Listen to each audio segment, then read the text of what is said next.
Seja bem-vindo ao canal, eu sou Wesley Milan e hoje a gente vai fazer o nosso teste e o nosso review no Aurora Serverless V2, que lá no canal do Inventor eu fiz um overview a respeito do produto, falando o que ele é e como ele funciona, quais são as principais características e as diferenças entre a versão V2, que é essa que foi lançada pela Amazon no dia 22 de abril de 2022, e a versão V1, que já vinha sendo testada e já vinha sido utilizada por várias pessoas aí dentro da AWS há alguns anos. Inclusive eu usei o V1 em um projeto com uma altíssima demanda e que trouxe um excelente resultado, com uma excelente performance. Mas agora com o V2, várias características novas foram colocadas no produto e que tornaram ele mais robusto, facilitando a migração para quem utilizava a versão cluster e também dando mais flexibilidade na escalabilidade, que agora, além dele escalar verticalmente, ele também escala horizontalmente dentro do teu cluster. Ou seja, você pode ter um cluster com infraestrutura serverless, mixando essa infraestrutura serverless com instâncias provisionadas dentro do mesmo cluster. É sensacional. Então hoje, o que eu quero mostrar para vocês é, na prática, como utilizar o Aurora Serverless V2 dentro do seu cluster. Então, para começar, vamos dar uma olhadinha aqui na minha tela, que eu quero mostrar para vocês como criar uma instância serverless lá dentro do seu cluster. Eu estou aqui no meu painel da AWS, eu já tenho uma instância criada aqui, que é a instância que eu vou usar para fazer os testes daqui a pouquinho com vocês e mostrar como ele funciona. Nesse momento, ele está utilizando 0.5 ACUs para poder rodar ela, porque ela está ociosa. Lá no vídeo que eu falei sobre o overview, eu falei que você pode configurar a sua instância para ter um mínimo e um máximo de ACUs disponíveis. Nesse caso aqui, ó, eu tenho duas instâncias, uma instância de gravação e uma instância de leitura. Cada uma delas pode oscilar entre 0.5 ACUs e 5 ACUs. Os ACUs são a unidade de medida que o Aurora utiliza para poder representar a capacidade computacional da tua instância. Então, ACUs significam Aurora Capacity Unit, ou seja, unidades de capacidades Aurora, que é uma unidade própria aqui do Aurora. Mas basicamente o que significa é que para cada meio Aurora, para cada meio ACU, você tem 1 GB de memória disponível. Se você sobe para 1 ACU, 2 GB, 2 ACUs, 4 GB e assim por diante. Então, basicamente os ACUs são uma medida que junta capacidade de computação, ou seja, a capacidade de CPU, mais a capacidade de memória que você vai estar consumindo dentro da tua instância. Para eu demonstrar aqui como faz para criar um banco de dados, a gente vem aqui no botãozinho ó, Create Database, do lado direito, e a gente vem para a tela de criação de banco de dados. Pessoal, essa tela de criação de banco de dados é a mesma que você já utilizava para criar uma versão do Serverless V1 ou mesmo para criar uma instância de banco de dados provisionada, aquela que você já utilizava aí para criar um banco dentro do RDS utilizando o Aurora, ok? Aqui embaixo você tem a opção do MySQL ou do Postgres. O que muda aqui é que, dependendo da versão que você está utilizando, você tem ou não disponibilidade para certos recursos. Se você tiver na dúvida, dá uma olhadinha aqui do lado direito da tela, nessa abinha que tem aqui, e ele vai dizer para você quais são as versões que são compatíveis com cada modelo ou com cada tipo de instância que a AWS disponibiliza para vocês, ok? Então, aqui embaixo, deixa eu fechar um pouquinho aqui a minha tela aqui para vocês conseguirem ver. No caso aqui do Postgres, a gente tem as versões aqui disponíveis ou compatíveis com o Serverless V1, as versões disponíveis com o Babelfish, e no caso do MySQL, a gente tem aqui ó, também as versões que são compatíveis com o V1. Para a gente poder utilizar o V2, a gente tem que utilizar uma versão mais atualizada. Essa versão mais atualizada tem que ser a 3.02.0 ou a 3.02.1 para ficar compatível com o Serverless V2, ok?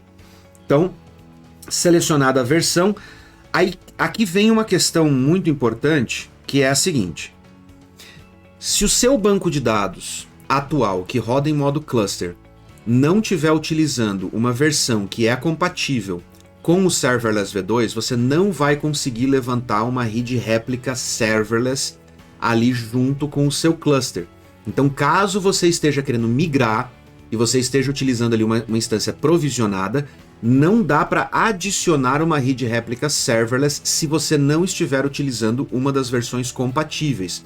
Tá? Então, antes de você poder adicionar o serverless, vá lá e faça um upgrade no seu banco de dados para ele vir para essa versão mais atual. No caso do MySQL, são as versões 3.02.0 ou 3.02.1, e no caso do Postgres, são as versões 13.6, 13.7 e 14.3, ok? Então, 13.6, 13.7 e 14.3 são as versões compatíveis com serverless. Se o seu cluster está utilizando uma versão mais antiga do Postgres ou do MySQL, você não vai conseguir criar uma rede réplica serverless ali dentro. Então, preste atenção nisso e você vai conseguir fazer a criação dele. Feito isso, você vem aqui para baixo.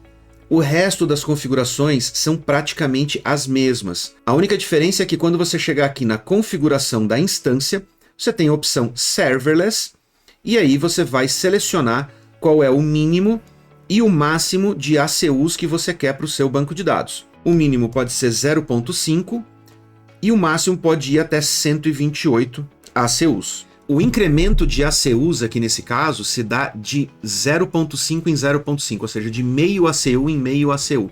Então, cada vez que a Amazon vai escalar o seu banco para poder atender uma demanda maior, ela vai incrementar de meio em meio para ir atendendo essa demanda que está vindo para o seu banco de dados. Uma outra característica que é muito importante você prestar atenção é que o mínimo de ACUs não tem a ver com o quanto você quer economizar propriamente, mas sim com qual é o mínimo de capacidade computacional, de memória e CPU que o seu banco de dados ou a sua aplicação precisa que o banco de dados tenha. Tá? Não adianta você colocar aqui 0.5 achando que, não, eu vou economizar o máximo, sendo que naquele momento de tráfego mínimo dentro da sua aplicação, se 0.5 não for o suficiente para poder suprir a demanda da sua aplicação, mesmo em momentos de baixo tráfego, você vai ter problema. A sua aplicação vai demorar para responder como se o banco de dados estivesse dormindo, estivesse em stand-by, e não se ele estivesse rodando. Então, faça o cálculo e faça testes para ver qual é o mínimo de ACUs que a sua aplicação precisa para poder rodar de forma tranquila com um tráfego mínimo, com um tráfego pequeno. Porque mesmo tendo ali 5 pessoas acessando o seu site, dependendo da complexidade da tua aplicação e do teu banco, você vai precisar de mais do que meio ACU, tá? Então prestem bem atenção nesse critério. Na questão de máximos de ACU, aí sim essa é um controle de budget, é um controle de gastos. Quanto é o máximo que eu estou disposto a entregar ou pagar para que a minha aplicação consiga aguentar um momento de pico, aquele momento assim, extrapolando a questão da capacidade de tráfego do meu site. Mas também é importante você ter em mente que a capacidade de escala ou de escalabilidade vertical, que é essa definição aqui da quantidade de ACUs, que são a capacidade de CPUs e de memória que vai ter na tua instância, ela vai trabalhar em parceria com as regras de auto-scaling que você vai definir ali dentro do teu cluster, para que haja a escalabilidade horizontal, ou seja, adicionar RID réplicas ao seu cluster. Então, quando você define uma capacidade muito pequena de máximos de ACU por instância e você define lá na tua configuração de auto-scaling que você vai escalar, vai adicionar RID réplicas a partir do momento que o percentual de consumo de CPU esteja acima de 70%, por exemplo, se você colocar uma capacidade de ACUs muito baixa aqui, o seu banco de dados vai bater mais de 70% o tempo todo e vai ficar criando RID réplicas. Lembre-se que a capacidade de ACUs a Amazon escala instantaneamente. Veio a demanda, ela te entrega recurso para você poder atender essa demanda. As RID réplicas, elas demoram um tempo para subir. Então, no momento de pico, se você tiver um aumento muito drástico de tráfego num período muito curto de tempo, quem vai responder em tempo hábil para manter a sua aplicação rápida e estável é essa configuração aqui, a escalabilidade vertical. a escalabilidade horizontal, ela é para quando você tem um período mais longo ou um período de crescimento de tráfego mais linear e mais longo, para que dê tempo da Amazon adicionar e provisionar, vamos dizer assim, aquela read réplica adicional que vai entrar, tá? Então, lembre-se, aqui rapidez, tá? Na vertical é rapidez, na horizontal é períodos mais longos, tá? Ou períodos que você pode esquentar suas instâncias. Então preste bem atenção nessas características para você entender como provisionar adequadamente. Feita a sua definição aqui, então vamos supor, eu quero colocar aqui no máximo 16 ACUs, que é para eu não gastar muito dinheiro, e levando em consideração que nos horários de picos normais eu consumo 8 ACUs. Então eu tenho aí 50% de folga para eu poder escalar, para eu poder para a Amazon poder suportar um pico além daquele padrão que eu tenho, ok? Se o normal da minha aplicação no horário de pico ali no meio do dia, tá, é de 16, eu colocaria aqui 32, tá, para a gente poder operar ali na casa dos 50%, e se houver um tráfego inesperado, eu tenho folga para a Amazon poder escalar sem a minha aplicação da Crash, ok? Daqui a pouco vocês vão entender como ela escala, porque essa escalabilidade aqui de ACUs você não tem como configurar, você não tem como definir uma configuração. Lá no Autoscaling, para adicionar read réplicas, você define. Aqui é a Amazon que calcula e entrega o que você precisa. Feito isso, basta você ir e criar a sua instância. Aqui você tem a opção de não criar uma read réplica ou de criar uma read réplica. Gente, olha só. Uma coisa que vocês precisam entender, e eu falei lá no outro vídeo falando sobre a questão de preços, tá? É que para você utilizar o Aurora Serverless V2, só vale a pena se a tua aplicação já está consumindo pelo menos os recursos de uma instância T3 Medium ou T3 Large, tá? Abaixo disso, não compensa você utilizar o Serverless, porque mesmo usando 0.5 ACUs, ela acaba saindo mais caro ao longo do mês do que você utilizar lá uma T3 Small ou até uma T3 Medium. A T3 Medium fica praticamente 0 a 0 na questão de preço, tá? Então, e o outro fator aqui é que se você tá colocando isso aqui para rodar numa aplicação de produção, cara, pelo amor de Deus, você tem que ter uma read réplica, você tem que ter pelo menos uma read réplica rodando aí para poder garantir a resiliência da tua aplicação.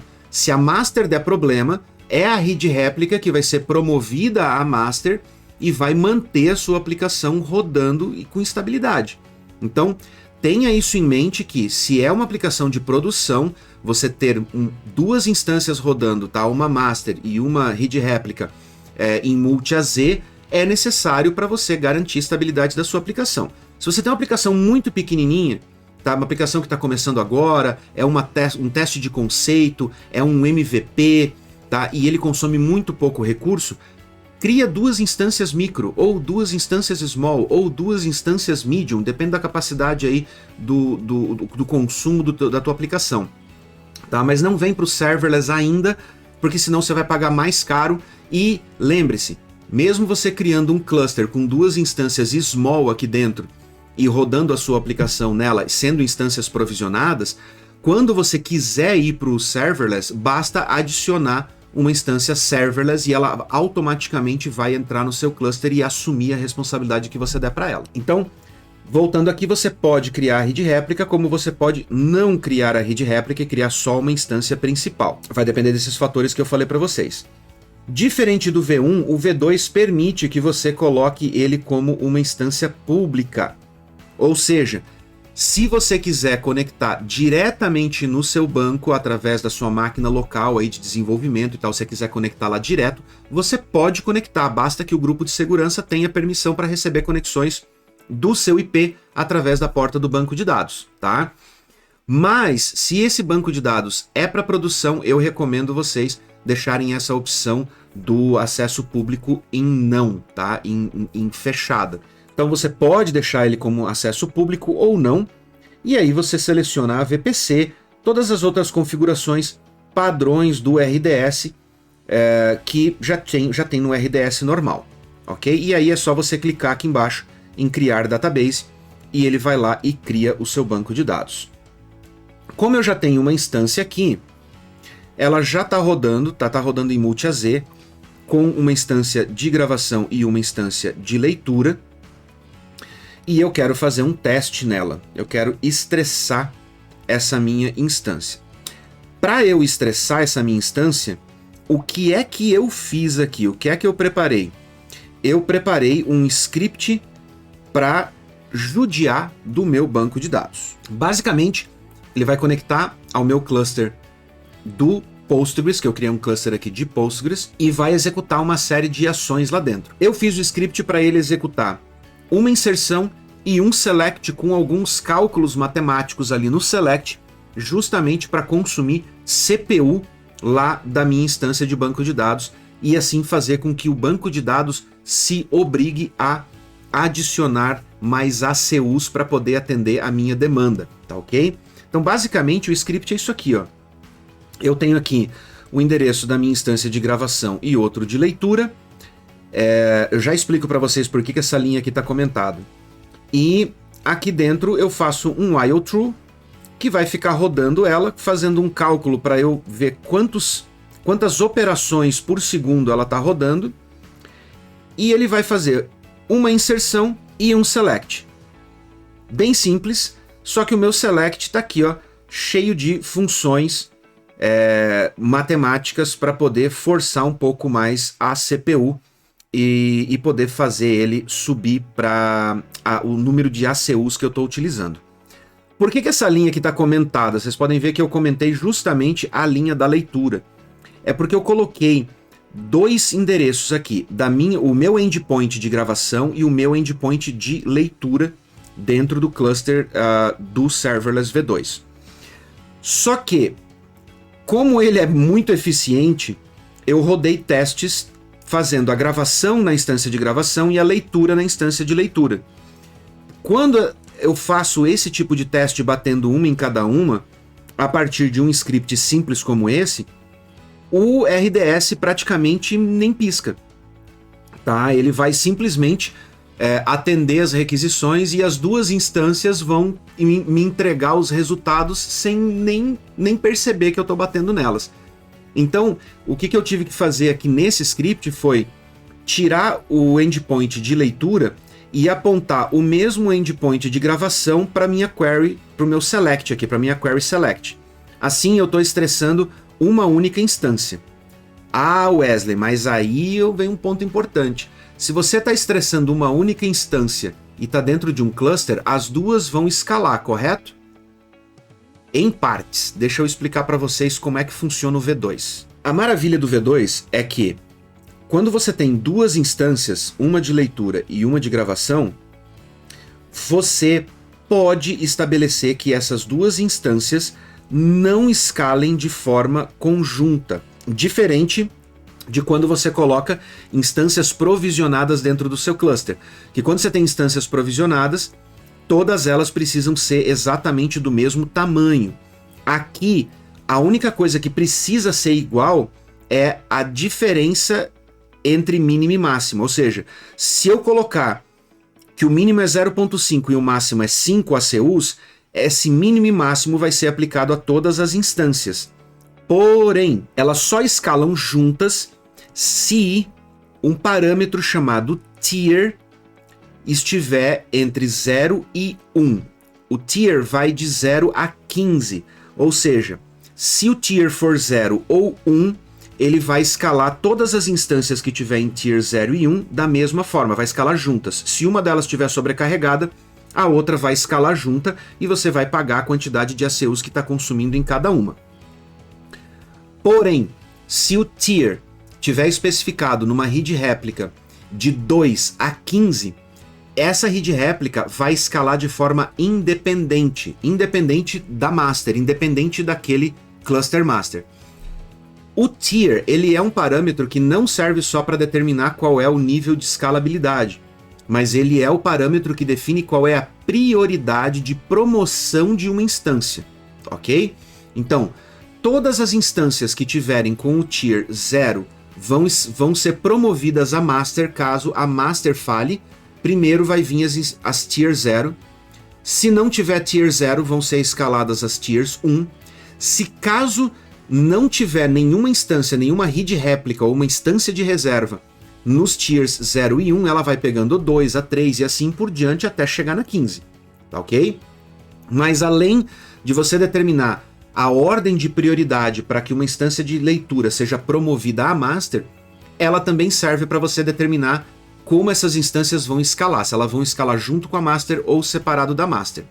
A vantagem dela escalar junto com a Master é que se a Master falha, essa read réplica que está escalando junto com a Master vai ser promovida instantaneamente, não tem delay entre a promoção dela para gravação, tá? É instantâneo, milissegundos para ela substituir.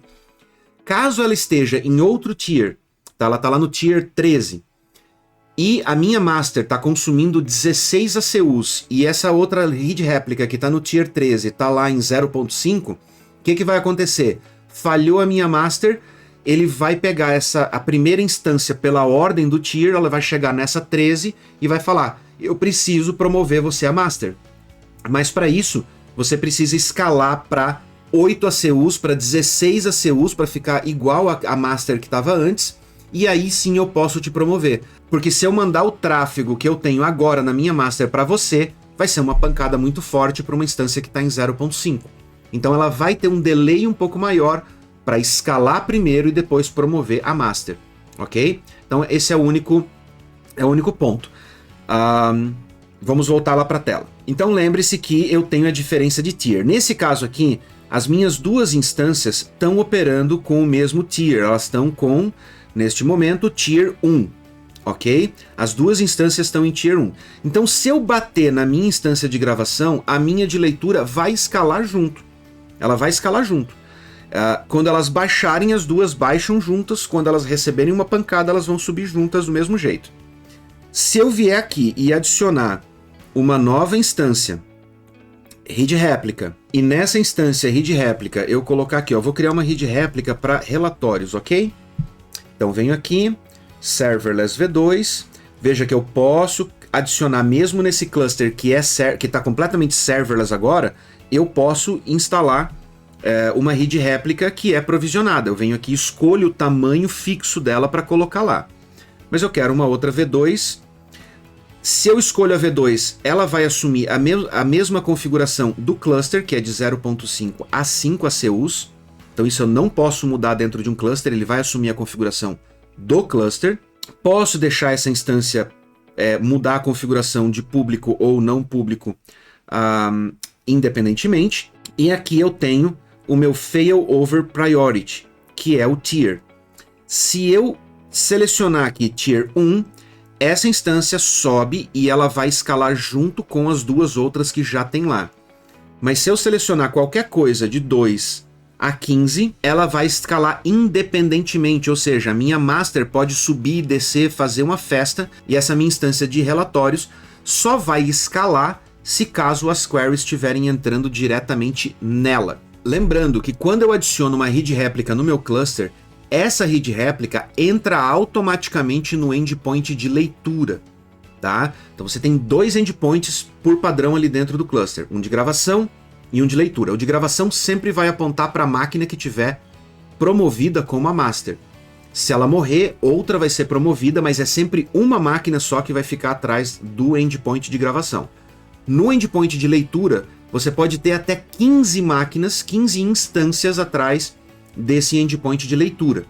Mas qualquer read réplica adicionada ao seu cluster vai entrar automaticamente naquele endpoint default de leitura.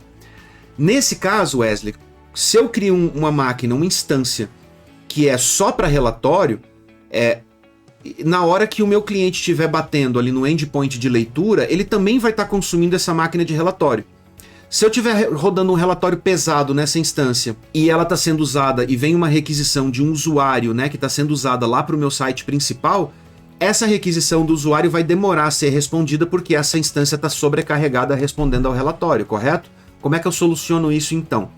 Simples. No V2 ele já suporta o Custom Endpoint. Então vamos lá. A gente entra aqui, vamos criar essa nossa instância de leitura adicional. Tá subindo aqui o report. No meu cluster, eu tenho aqui dois endpoints que são os endpoints default. Um é o meu endpoint de gravação e o outro é o meu endpoint de leitura. Ok? São os defaults. Para que uma requisição não entre no endpoint default, eu preciso criar um novo endpoint. E daí sim esse endpoint ser o responsável pelos tipos diferentes de conexão.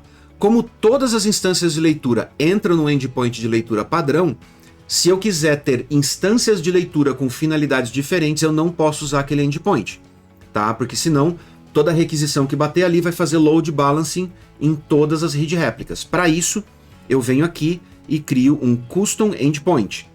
Então esse custom endpoint eu vou chamar de report, vou apontar ele para a minha instância de leitura, e aqui vem um pontinho interessante, ó, anexar futuras instâncias adicionadas deste cluster. Se eu não quero que a minha instância de relatório seja consumida pelos meus usuários e eu estou provisionando a minha instância de relatório exatamente do tamanho que eu preciso dela para atender os relatórios, tá? Ela vai oscilar de 0.5 a 5 e ponto.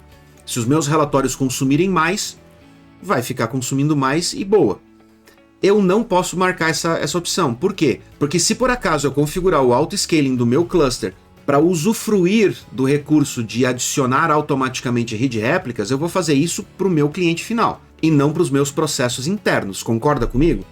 Então, para o report, para o custom endpoint do report, eu não vou marcar a opção de adicionar. É só essa instância que vai estar atrás do endpoint de report. Crio o endpoint, venho aqui e adiciono mais um endpoint. Esse endpoint vai se chamar website. Nesse cara, eu vou adicionar somente a instância de leitura que foi criada automaticamente aqui pelo cluster. E essa sim eu vou adicionar colocando anexar futuras instâncias neste endpoint. Crio ele. Agora, o que eu tenho aqui? No meu endpoint report, vai ter somente a instância report, somente aquela instância de leitura report que eu criei lá. No endpoint website, eu tenho a minha read réplica padrão, que já tinha sido criada, mas se eu configurar o auto-scaling agora, cada instância nova adicionada ao meu cluster vai entrar automaticamente no endpoint website. E aí eu posso balancear a carga do meu site com as requisições apontadas para qualquer instância de read réplica que for adicionada neste meu cluster daqui para frente.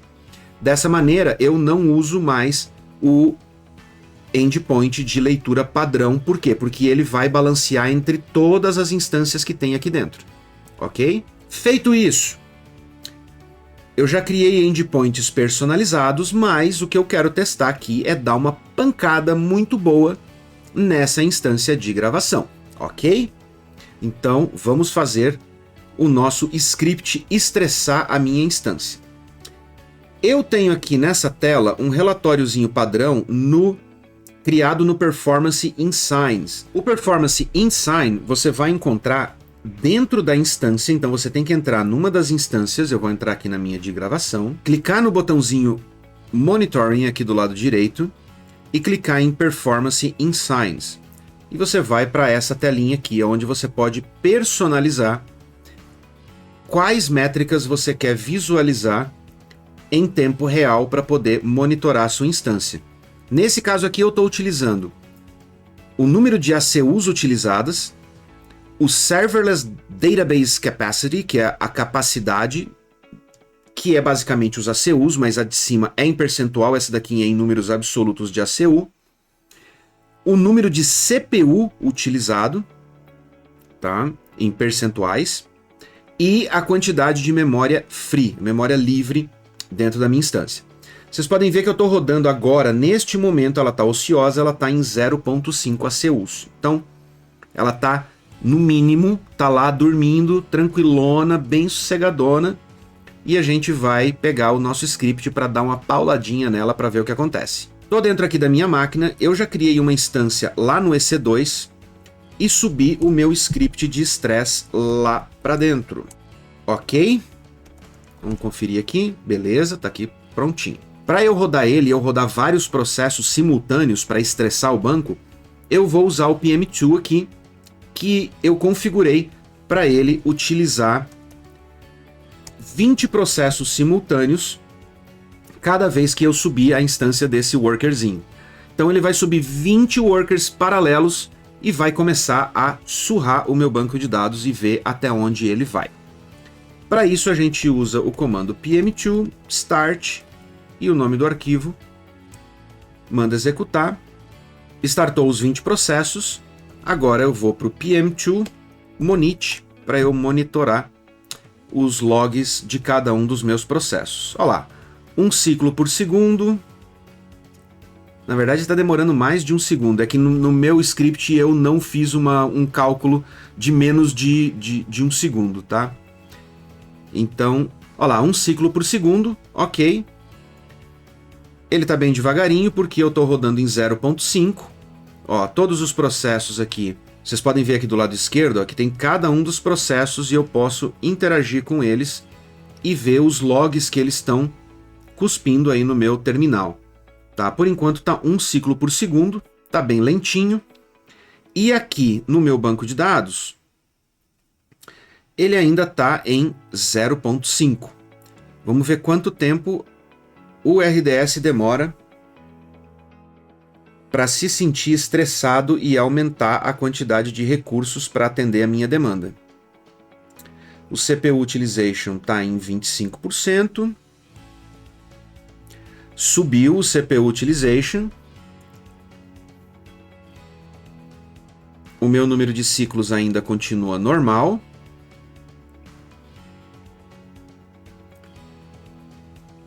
Aumentou para 2, começou a entregar mais. Ó, começou a entregar 2 queries e 3 queries por ciclo, ou seja, foi questão de alguns segundos. Agora virou o primeiro minuto que a gente está rodando o script. Deixa eu conferir aqui se já deu um minuto mesmo. Uptime de 2 minutos agora. Ó, já tem query aqui conseguindo rodar 6 vezes por ciclo de segundo. 4.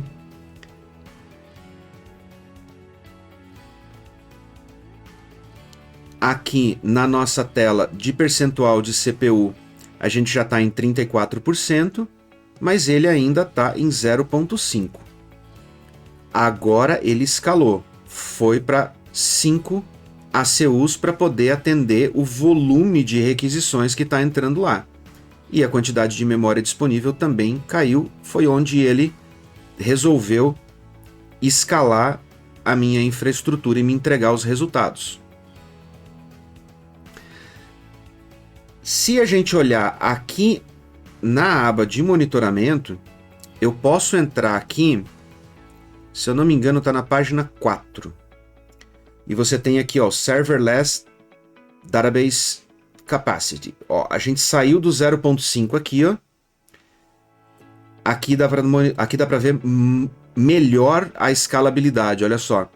Foi para 1.47, subiu para 2, subiu para 2.37 e foi para 4.6. Vamos ver se ele já atualizou.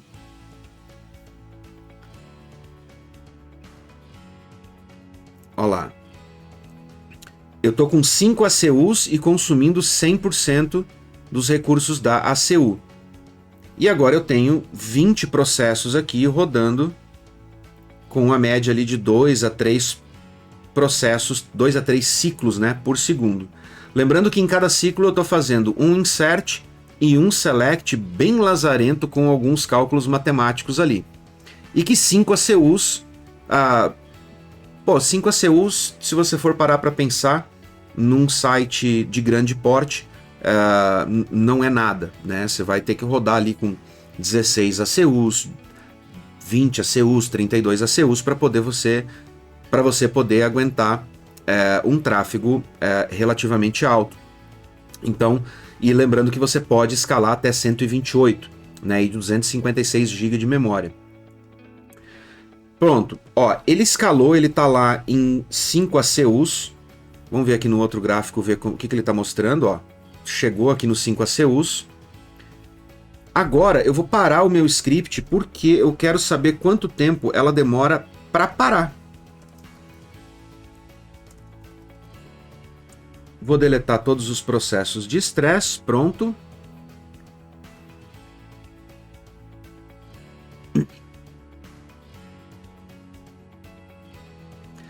Então vamos lá, são 17h26 agora. Vamos ver quantos minutos ele demora para reduzir a quantidade de ACUs. Eu vou dar uma aceleradinha aí no vídeo para a gente não ficar esperando em tempo real aí, ok?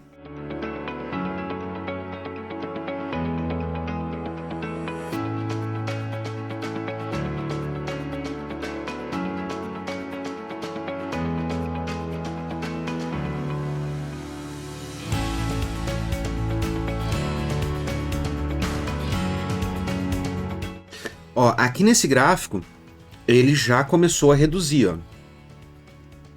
Acho que a diferença dos gráficos é que aqui ele está fazendo por média e eu não tenho como selecionar que ele não faça por média, que ele faça pelo número absoluto. Então, a CPU começou a cair às 5h27, é que aqui está o horário TC. Então ele começou a cair, ele detectou que o número de CPUs caiu a 5h27 e ele começou a reduzir a capacidade de ACUs às 5h29, 2 minutos depois. Eu honestamente achei que ele fosse usar um pouquinho até mais de tempo antes de começar a reduzir, mas ele reduziu bem rápido. Aqui nesse gráfico ele mostra às 5h28 que ele reduziu para 3.22 ACUs.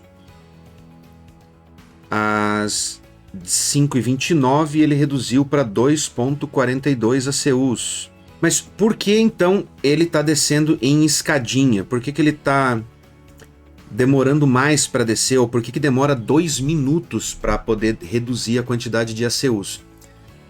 Porque um impacto, um tráfego inesperado, ele nunca vem sozinho. Então, se você tem uma pancada forte, pode ser que seja um momento de tráfego, pode ser uma campanha publicitária, ou pode ser uma Black Friday, ou pode ser qualquer outra situação que o tráfego realmente ele aumentou bruscamente, mas ele vai permanecer durante um tempo. E para poder aguentar esses picos intermitentes, a Amazon mantém a capacidade de ACUs por alguns minutos, só para garantir que ela não vai precisar provisionar e anexar recursos de novo depois de 30 segundos. Então ela segura ali por 2 minutos, 3 minutos. Eu até imaginei que ela fosse segurar um pouquinho mais. Eu tinha feito testes anteriormente e ela tinha levado em média algo em torno de 3 a 5 minutos para começar a reduzir a quantidade de ACUs. Então uma média de 5 minutos para fazer a redução dos ACUs eu acho aceitável e eu acho que é uma boa antecipação de possíveis problemas. Mas a gente viu aqui que com 2 minutos, 3 minutos, ele já começou a detectar que poderia reduzir. Talvez por causa da interrupção brusca, né? Ele estava zerado, a gente deu a pancada e depois cortou tudo de novo. Então pode ser que o algoritmo de detecção tenha entendido que a gente estava totalmente ocioso antes, subiu rapidamente e de repente cortou todas as requisições bruscamente, que a gente provavelmente não precisaria desses recursos ou que ele não precisaria esperar 5 minutos para poder reduzir. Tem uma informação importante aqui, divulgada pela própria Amazon, que é a seguinte: quanto maior a sua instância for, mais rápido ela escala, ok? Então vamos pensar o seguinte: essa instância que eu estou usando para fazer teste, ela está usando o mínimo de 0.5 ACUs. Ou seja, se eu precisar de uma pancada muito grande dela, se ela precisar aguentar uma pancada grande, ela vai demorar um tempo para sair da inércia. É como um carro de 2 toneladas parado na rua. Para você colocar ele em movimento, você demora muito mais. Depois que esse carro está em movimento, se você precisar acelerar a velocidade dele, fica mais fácil ele estando em movimento, você poder acelerar ele. Então é o que acontece aqui. Se você tem uma instância que está rodando em 0.5, em 1 ACU, se você precisar de uma reação rápida, ela não vai ter uma reação tão rápida. Ela vai demorar para poder subir e escalar e chegar lá em 8 ACUs, 16 ACUs e assim por diante. Mas se você já opera, já está rodando com um mínimo de 5, 8, 16 ACUs, tá? Se você precisar de uma pancada rápida, né, de uma reação rápida para ir a 64, por exemplo, ela vai reagir muito mais rápido para poder chegar em 64 do que uma instância que está rodando em 1 ou 2 ACUs. Então, quanto mais ACUs você tiver rodando na sua instância, mais rápido ela reage, mais rápido ela escala, faz o scale up, ela sobe a capacidade dela. Isso é informação vinda da própria Amazon, ok? Então, só para vocês entenderem um dos critérios aqui para escalabilidade, para velocidade de reação.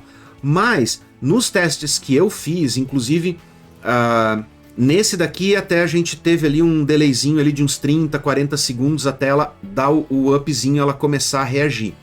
Mas nos testes que eu tinha feito anteriormente, realmente o tempo de reação fica muito próximo ali de 10 segundos, 15 segundos, quando você pede para a Amazon fala assim, Amazon, preciso de recurso, né? Você deu uma pancada mais forte, 10, 15 segundos já é o tempo de reação para ela entender que aquela instância precisa de mais recurso computacional, precisa de mais ACUs, ok? Mas esse teste foi muito bem sucedido porque foi em torno de 30, 40 segundos, ela já identificou o consumo de CPU e já foi aumentando a minha capacidade.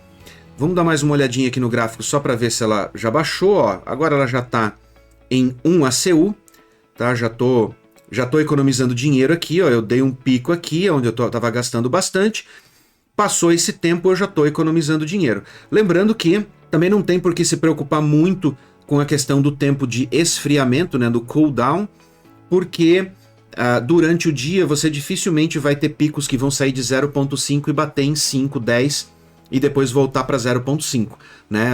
Se você tem um site que é bem projetado, tá funcionando, tá equilibradinho, durante o dia, conforme o movimento vai começando, o teu tráfego vai subindo de forma gradual e vai acontecer a mesma coisa no final do dia, ou, né, no final da noite, até ele entrar em idle, ali entrar naquele período que não tem acessos e que o seu banco de dados pode dar aquela relaxadinha tal, e se preparar para passar a madrugada rodando na capacidade mínima e economizando dinheiro. Gente, lembrando mais uma vez que as outras configurações, aquelas configurações de auto-scaling que você tem dentro do teu cluster, dentro do RDS, elas não mudam, tá? Elas são exatamente as mesmas configurações que você tem no teu cluster convencional, no teu cluster com instâncias provisionadas. Então, você vai lá, faz a configuração do auto-scaling, coloca lá qual é a quantidade de CPU e tal, para você poder adicionar uma instância de read réplica adicional, e é a mesma configuração. Tá? Exatamente a mesma coisa que você faria no teu cluster com instâncias provisionadas, você faz aqui para poder adicionar read réplicas. A única diferença é que num cluster só com instâncias provisionadas, a única maneira de você escalar é adicionando read réplicas. E a única maneira de você economizar dinheiro é removendo elas. Mas adicionar uma read réplica demora tempo. E se o seu site recebe um tráfego muito forte num período muito curto de tempo, até que essa instância de read réplica suba, pode ser que o tráfego tenha ido embora, ou pode ser que já tenha aliviado por alguma outra razão.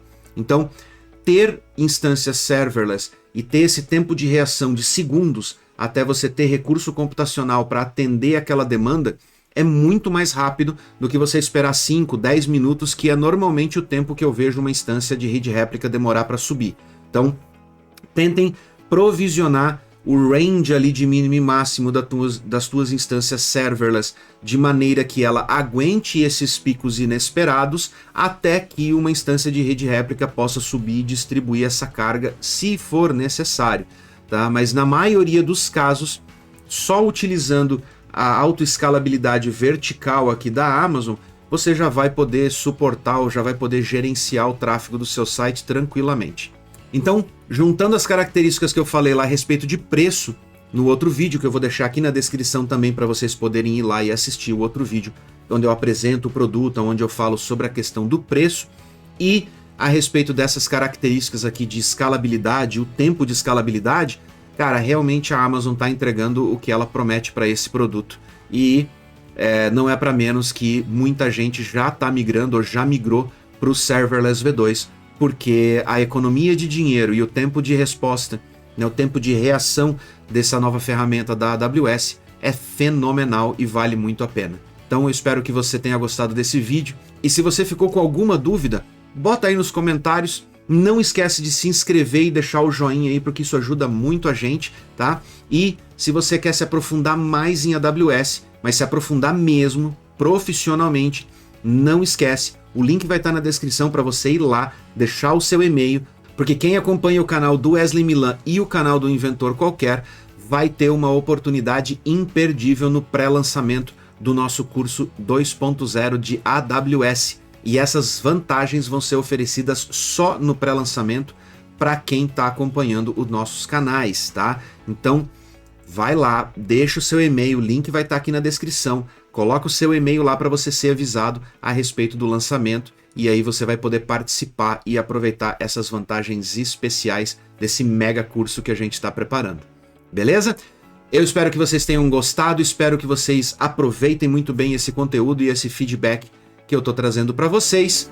Eu vejo vocês no próximo vídeo. Até mais!